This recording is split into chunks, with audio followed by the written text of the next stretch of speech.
Good afternoon and welcome to the Transportation Committee for Tuesday, October 18th. We have our full board, almost our full board here, and some staff.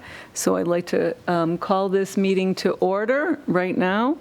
And the first order of business we have will be the approval of minutes from the September 20th, 2022. Do I see a motion to approve the minutes? I make a motion to approve the minutes. Thank you, Lori. In a second? I'll second. Oh, Jason, thank you. So moved by Lori and seconded by Jason. All those in favor? Aye. Any, I should have asked any discussion on the minutes? No. I don't know. All those in favor? Any nays? Minutes approved. Thank you so much again. Thank you, Linda. The minutes were very nice, very concise. Thank you. Moving right into, I should have maybe mentioned that who we have here from the board today. We have Jason, we have Mary and Lori, myself. We have, we have Mr. Mike Thomas here from the Sheriff's Department. Dan's here from our board and staff. We have Sarah and Linda and Mark Valentine. Thank you all for being here. So moving right into committee discussion. And the first order on the business is a Winterset Drive speeding concern, and I believe Sarah Waterman has that for us. Yep. So a resident called in recently with a concern about speeding on the straight portion of Winterset Drive. I have that map pulled up for you to see, and that's primarily in this section. I guess recently a resident drove straight across the lawn into this driveway and almost hit the garage due to texting while driving. And just there were some residents in that neighborhood concerned with speeds. That was, like I said, very recently, so we have not gone out and done counts, and we do not have historical counts for that area. Is that street a cut through? It looks like it's just neighborhood. It's just a loop street, and then there's kind of, I believe it's private drive up at the top here. So do we know if the person that caused that, had that incident is a resident? Yes, that one is. Okay. They live in that neighborhood. So I'm thinking that probably most of the speeding is people that live in that area. That would generally be expected. Yeah. I mean, we'll put the counters out with snow forecast for this week. Typically, we kind of hold off with snow in the forecast, but it's supposed to warm up this weekend, so we'll probably put them out Friday. We'll probably put them on both Winterset and Heather Drive, just so we've kind of got a comparison. I don't think we had, as Sarah said, I don't think we've got any counts on either one. So we'll put them on both sides and then can report back at our November meeting with those counts, and then if we've got any other information at that time. Sounds good. Sounds like a Why plan. are we putting counts out? Just to gather what the speed is. One information for this group. Two is share back with the residents what the actual speed is. So for us, it's a lot of times a perception. So the residents have a concern that people are flying through the neighborhood and we come back with an 85th percentile on a 25-mile-an-hour road is 26 miles an hour. And maybe that helps to kind of reset what they're... So we're not doing counts, we're doing a speed check. It collects at the same time. So no, we're not, you're talking counts of turning movements and everything else. We're doing Just number of cars going down there. number of cars going down the street, but ours collects at the same time. So we put the black tubes across the street. It collects both speed and volume. So Is there any other history of accidents here? not that we're aware of, whether there is at the intersection of Panorama maybe, but I don't think within the neighborhood. Okay. Any other discussion, questions? Okay, so moving on. Thank you for that information, Mark. And next, we have on the agenda is the Willowhurst Drive and Hillary Lane intersection, a stop sign request. And that is for you, Mr. Valentine? Yeah, so took a phone call from a resident the other day that had concerns with people rolling around that corner, some concern for safety. So they were requesting a stop sign at the T between Hillary and Willowhurst. That was a new one to us. There is a mid-block stop sign at Willowhurst in Glendonwood, I believe it is. Brentwood. Brentwood, thank you.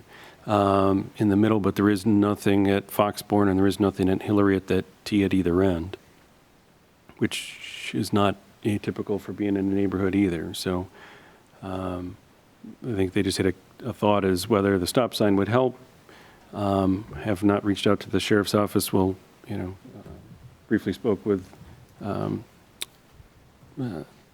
Mr. Thomas and see if, he can go back and see if there is any accident data at that intersection. If there's anything that warrants that. It doesn't appear to be any sight distance issues in the area. I think it's people either hustling through the neighborhood. That one, I don't think it's a great cut through, but there is a physical connection between Baird Road and 441, so you could make the case that people are winding their way through, 441 and Wayland. So I know we've had concerns and had people in the past with Summer Glen coming in Valley Green. We talked about at the last meeting that people were cutting through there, and then Hill Horizon and down to Penfield Road. How and why they're up into Hillary and up, that seems more of a neighborhood kind of a loop, but I just said I'd share it with this group and see what your thoughts are, if there's additional information data that you'd want to see, but just said I'd pass along their request for the stop sign. So the resident was just concerned because people weren't coming to a complete stop, they were just rolling through? And they said people were speeding around the corner, there were some near misses. Oh, okay. I don't think they had an accident there. We can check with the sheriffs and see if there is an accident or anything recorded there. What's the time of day for these near misses, do you know? That I don't know. I can follow back up. If it was school bus related with kids, I'm not sure.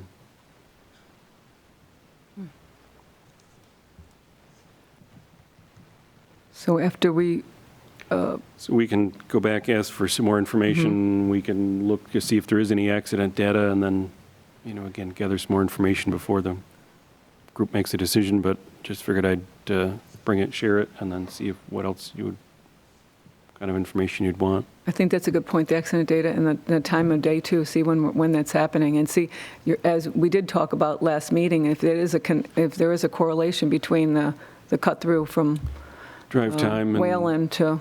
Yeah, I know Because we've reached out and asked for enforcement on Valley Green, especially at drive time as people are, trying to I think we determined that beat the there- light or cut right, through there or, was. whatever else. So, Okay. don't know a direct correlation here, but also I don't live in that neighborhood, so that it's hard to know for sure. Any other discussion on it? Okay. So that sounds like a plan. We'll proceed with the data and the time, get some information on that for next meeting. Next on the agenda is Camry Drive, a speeding concern, and this is a follow-up, Sarah Waterman, from our last meeting. So Cambrai is between Watson and Fairport 9 Mile Point Road. It's basically a middle street in that subdivision. We just did counts on Cambrai, which is here, and that was an ADT of 89 cars a day, and the 85th percentile was 21 miles per hour in a 25. We also did Canterbury Trail since we were in the area, and that had an ADT also of 89 and an 85th percentile of 25 in a 25. We discussed at last meeting, there was one accident in the last 4 years, and that was about midway, and it was due to someone backing out of their driveway into a car that was already in the road. Right. This one originally generated as someone with concerns about speeding, a request, potentially for speed humps, something in there. jeez. Had a conversation about speed humps and, our concerns we've had in the past. People drive around them, people race between them, some of the other effects from that. So I think that, kind of answered some of their questions with that, but it just said we do the counts and then, we share back with them on that. So with an 85th percentile of actually below the speed limit, the vast majority of the people are complying with the Below, law. right. no doubt that, there may be some outsiders that go above and beyond, not outsiders of outside the neighborhood, probably a neighborhood issue, but outside the norms that, maybe going, too fast at certain times. But unfortunately,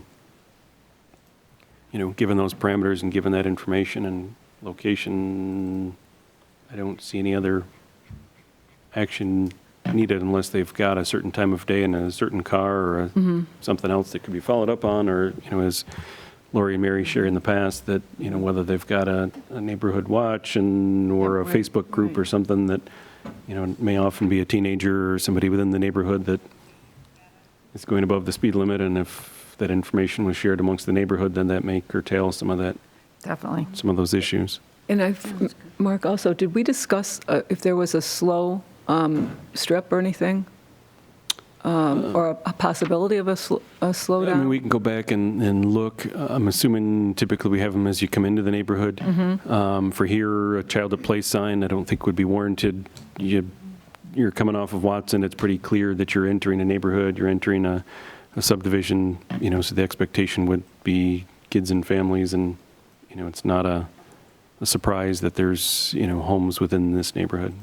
And And it's that's in the like- middle of the neighborhood. Right, so that's in the middle of the neighborhood. The very It's middle. neighbors or their guests that are, or Yeah, I like the mean- UPS guy, which I saw one of them in one of the neighborhoods I was just in today. He was flying through. I'm like, oh, okay. We've heard that more and more lately of UPS, Amazon Amazon, delivery, Amazon. others, but The Amazon driver's fine with me, but I don't know who to contact at Amazon about, which driver and which time it's usually somebody different every time, and, so those Yep. ones are a little bit harder to kind of follow up on. So the consensus is then we should just, I mean, we can check it again in the future, if there's Watch something it else that and- comes up. I think for now, we'll share the information back with the resident of the information we found. I think hopefully that kind of resets, kind of their observations. I know when your kids are out there and it's a windy road and a car's, appears to be zipping past, it looks like they're going fast, but if we can, assure them that, the 85th percentile is at 21, Yeah, that may seems- kind of help to seems okay set the for, perspective on, what the speeds are, and not saying that there aren't a few that go faster than that, but they're not the norm or not the average. it sounds like a plan. Sounds good. I think that's a good plan. Okay, all right. Thank you. Our next up is we have a request for a four-way stop at Hunter's Drive in Fox Hill. And then this is another follow-up by Sarah. Yep, so that's about across the street, across Watson. Fox Hill is kind of an east-west. Hunter's Drive, north and south are kind of a north and south. We did a count on Hunter's Drive about mid-block to get both number of vehicles and kind of the speed. And that for Hunter's Drive South, the ADT was 65 and the speed was 23. For Fox Hill, that ADT was 508 and the speed was, the 85th percentile speed was 28 miles per hour. Part of what we discussed at last meeting was one of the expectations or kind of the data points we're looking for, if it is to be a four-way stop, is that all of the directions would have about the same amount of vehicles. This is obviously very different, so I don't think it would meet that criteria. If it automatically had, we would automatically move forward if one of them had 6,000 vehicles a day. Obviously, we're not there. And then we would consider sight distance, and at that intersection, sight distance is not a huge concern. Originally, this was brought forth because a resident on Hunter's Drive was concerned about crossing the intersection across Fox Hill Drive. And yes, it is a main thoroughfare entering the neighborhood because it also connects to Ashland Rise. But the data doesn't really meet the criteria for a four-way stop. Okay. And we put the traffic counter in front of 15 in that area because it comes down the hill, so we wanted to be on the kind of the uphill side of that intersection to capture if there was additional speed coming off that hill as people kind of came down around that corner. So we decidedly put it, Sarah's got it where the counter was to pick up if people are carrying extra speed kind of coming down and around that corner. So the 28 is a little above the 25 mile an hour speed limit, but we decidedly put it on that side. So we were, I won't say capturing the worst case, but if there was any speed coming off the hill, that we did pick that up in our counts. Are there any stop signs there? There are stop signs on Hunter's Drive where it tees into Fox Hill, both north and south. So there is currently stops on the two legs off of that. They were asking to make it a four-way stop so that you'd stop the traffic coming in and out. But as Sarah kind of went through that criteria, as you're coming in on the main artery and you're not expecting to stop there, that's kind of the main flow. There's not balanced legs on that. We're well below the 6,000 cars per day limit on that. So again, I'm sure there's times a day when people, zip through there, and if you're a pedestrian, you're trying to safely cross that and walk across, but in looking at the requirements through the, manual of urban traffic control stipulates, the when and the where There's they're no needed. school anywhere near there where we could get one of those sidewalks that, like the one out in front of Bay Trails, that you could. The crosswalk? Yeah, they press the Lighted? button and No. it lights up. There isn't. Yeah. And unfortunately, there's no There's no sidewalks in that area. neighborhood. Oh, okay. Yeah, at all. That would help. Can't tell from, But, and I know a resident years ago yeah. approached the town about getting sidewalks in there. Since it's not a thoroughfare, it would be at the cost of the neighbors. We offered to design it. It'd be at their cost. They'd have to grant easements as needed. They went back to the neighborhood, and I guess were unsuccessful of convincing their neighbors to, share in that cost or to, go forward with that. So it didn't, continue from there. But there was a neighbor that came out and said, how do we do this? And could we get sidewalks? And what do we have to do? So They're pretty good-sized lots, so that. I know there was interest, Yeah. at that time. So, yeah, obviously sidewalks would help, but It would be, we've this got isn't lots of a newer neighborhoods. development that we've made the developer put in sidewalks, or no? This is a little bit older, so this Older, goes okay. back to the 90s. So the Oh, other okay. side of the neighborhood, you can see sidewalks as they evolved. So as you get into the Fox Hill, Sarah's highlighting, that's Fox Hill 5, Yep. and then Fox Hill 6, and then Fairview Crossing. And then that is Ashland Rise. You can see as our code evolved that the later part of the neighborhood has sidewalks in it. Okay. The older part doesn't,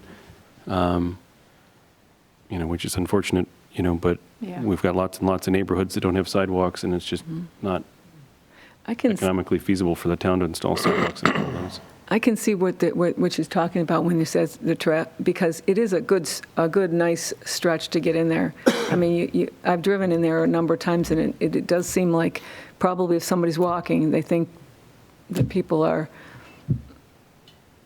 going, because it's a nice stretch to drive right through, fast, or appears maybe faster unless people are, but the counts show that there really isn't the need for that. So, I mean, that's why we have statistics, right?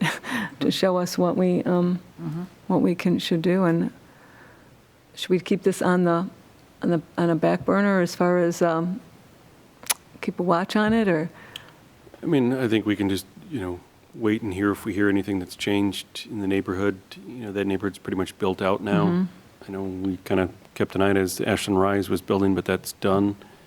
I mean, unless there's, anything that drastically that changes or different, we can count them again in a few years and see where it's at, but I don't see it now that it's built out, changing from a 500 car a day to a 6,000 car a day, Right. Traffic flow, for any reason. We even have cut-throughs in town that aren't getting that volume. So that one, you're right. So we don't have any comparison. Yep. Or we do have a comparison, rather. Yeah. I'm sorry. Yeah. Okay. Thank you for that follow-up, Sarah. Mark. Next on the agenda here is the Penfield Center Row, the Children at Play and Blind Driveway sign request. And this is a follow-up, Mark, from last meeting. Yeah, and Sarah will have the count data, but I can give you the background. So This came from that kind of block of, came from one resident on behalf of the others. First, for a request for blind driveway, there's 2 new homes. Sarah's highlighting, you can kind of see the driveway of one that's going in.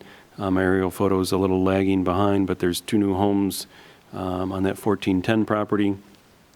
So just east of kind of, there's a bit of a rise or a bit of a hill right at in front of the 1410 home. So first they asked for a blind drive sign, and then they were asking for a child at play sign, for that group of homes in the area. So we put the counts out last week. We just pulled those up, and then Sarah was downloading that data today. So if you want to. Sure. So the ADT was 212 vehicles a day, and the 85th percentile speed was 42 miles per hour in a 40. Wow, that's not bad. Especially where I believe the counters were right here, so they were slightly down the hill. They were pretty much dead center in front of the house on 1410. In front of that new house. Just a little to the left, right Yeah. where it says Penfield is about, keep going, right Oh, there. That's not where the GPS showed. Yeah, Maybe it was off. That's fine. but yeah, they were just right at the top of that rise there, so. Sarah, would you mind repeating the Sure. statistics? The ADT was 212 vehicles a day, and the 85th percentile speed was 42 miles per hour. The speed limit in that section is 40 miles per hour.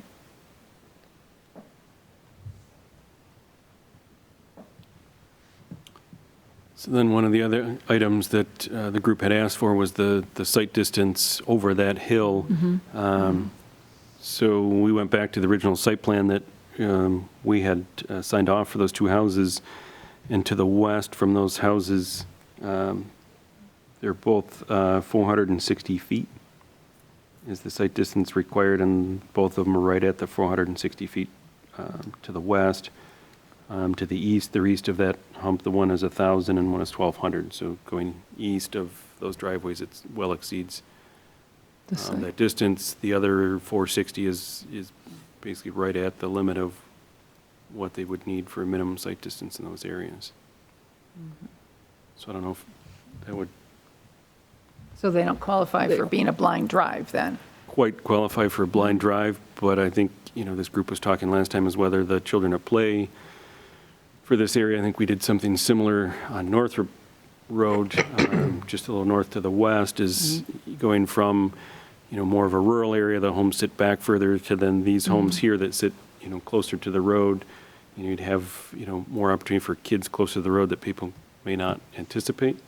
Yeah. Where Northrop was kind of similar, we've got more of a rural road, and then as you get to the western end of it, all of a sudden, you're kind of in a neighborhood at the end of that, is maybe, if you're not familiar with the area, is a little more surprising than where you were. So I think first was to check the data on the the blind drive information. But then I think we were also going to circle back on the children at play sign.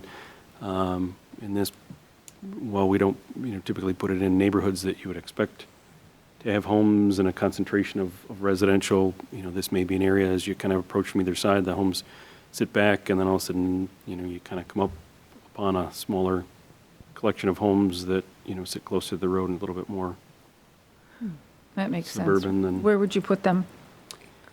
We can do the measurements back, but I would say, we'd start from either, kind of where the grouping starts, and then, there's a measurement distance back. We'll go off of that to make sure they're properly located from there. So you've kind of got that cluster, so you go westward, somewhere in there. Sarah's kind of got it through that section, and then, Okay. to the east side, you're coming off of Harris, and then maybe somewhere, as you kind of approach that new area on that side to say children at play. So if you're coming down Penfield Center Road, again, the homes are farther back. You've got some horse farms, some other areas. People feel a little more comfortable. It's rural. And then all of a sudden you're surprised when, there's some more homes that are kind of closer to the road. So the children at play sign, I feel, is more appropriate in those locations that now Yeah. you're giving people information that, hey, if they're not from the area, you may not know and realize that that's changing. That sounds like a good idea. So we would do 2 signs, one on each in the east and one in the west? Yes, Okay. if the group is comfortable with that. And if that's the case, then the group would make a recommendation to the town board officially to, Add those signs in, so we'll follow up with a recommendation to the town board, and we can put it on next week's work session, and And we can talk about, question mark for you on that, or Sarah, that where they go, they go in the right-of-way, the town-owned right-of-way property, right? So that a homeowner would not have, it wouldn't be on their homeowners, anywhere near the homeowner's property? correct. Right, so we don't have to ask a homeowner, okay? Yep. it's just that the way our town code is written, if a new road sign is to be installed, the town board has to approve it. Well, I'll make a motion that the board Make a recommendation. makes a recommendation to, or the committee makes a recommendation to the board for this child at play signs. Great. You have a second? Mary or Jason? or- I'll second it. Okay, thank you. Moved by Mary, seconded by, or moved by Lori, seconded by Mary, thank you. And then we'll, that would proceed ahead, great, we'll talk about it at town board next work session. Thank you for, anything more on that? We're good? We'll get that on the agenda. Thank you. Okay, now we're down to new business. We have a couple held items we're still holding on, but Yep, so we're waiting on the report from the state for the 441 in Liberty Street. Liberty Street. And then the Qualtro, Eric's going to go out and check the reflectivity. So we've kept those Waiting. as held items so we don't lose those, but just Okay. kind of keep them on the So- agenda. next is our new business, and I think, Mark, you wanted to talk about some tentative dates for 2022-3? Yep, so Linda had sent out previously our meeting schedule. I think it's pretty close to, well, I'd say it's close to what we had this year, but we changed from Thursdays to Tuesdays this year, so we're proposing to stay with Tuesdays, the 5 to 6 timeframe. The only one that Linda had flagged or highlighted potentially is that November 21st date is the Tuesday of Thanksgiving week. We can have it, the room is here, it's available, but whether that causes issues for anyone, we can either potentially push it a week earlier, which would be the November 14th, or possibly to the last week, 5th week would be November 28th. I know it's kind of hard So to it's so far in advance, I know. project more than I can tell you right now, more than a year. I'm president of my condo association, and the 28th would be my condo board meeting. The fourth Tuesday is always that meeting. Okay. So if you do it the 14th, I can be here. I mean, we can leave it You the know, 21st if the the 21st works, and then as we get closer, if that See what's doesn't work, switching around. we Do can, that. Okay. Leave it and then switch. And see how things go? Sure. Unless if everyone's in favor of that. So do we need a motion? We don't, to approve the meeting, to schedule? if the or- group just wants to, take a Okay. quick vote just to approve those, and then we can then share them with the Sure. PCTV and the website, and then we'll get those Okay. adopted for next year and get those on the calendar. Everybody's in favor of these? Yes. Yes. Great. Yeah. Thank you. Thank you. Then we'll put them on. Thank you very much, Linda, for putting that together for 2023. Wow, we're talking about that already. I know. So, It's like, oh. and unless anybody else has anything they'd like to share, Just two quick follow-ups. So at the last meeting, we did talk about Valley Green in that loop area. That's still on our list for traffic counters, so we'll follow up on that with weather and whatnot, but I think we still got 3 counts in between last meeting and this meeting, so we'll turn those around. And then the other one, and Sarah's jumping ahead on me, perfect. No, good thing, jumping ahead, is talked with Eric Tate, our DPW director. He said they did trim back, so you can see the stop I sign. did. Awesome. I saw it when I went. But he even said that they want to do more. So he said you can see the stop sign now, they trimmed it back, but they were going to make sure, verify what's our property line, where that is, and then said as they get into winter, they're planning on further tree Okay. clearing, shrubs to kind of open that back up and get better sight distance through there. So Perfect. did want to pass Awesome. that along, that they did some initial work, at least to kind of get it open, but they've got some more work to do, or plan to do some more stuff to get improved sight distance so you can see down either way and you can see the sidewalk and the It does look a lot, it looks better Access. already, but you're right, it was really thick on either side, right there. Yep, so they did some initial stuff, but we'll, more to follow. Missing anything else? Anybody want to add? If not, then our next meeting will be Tuesday, November 15th, right here at 5 p.m. And I thank you all for coming today, and hope you have a very nice evening, and thank you.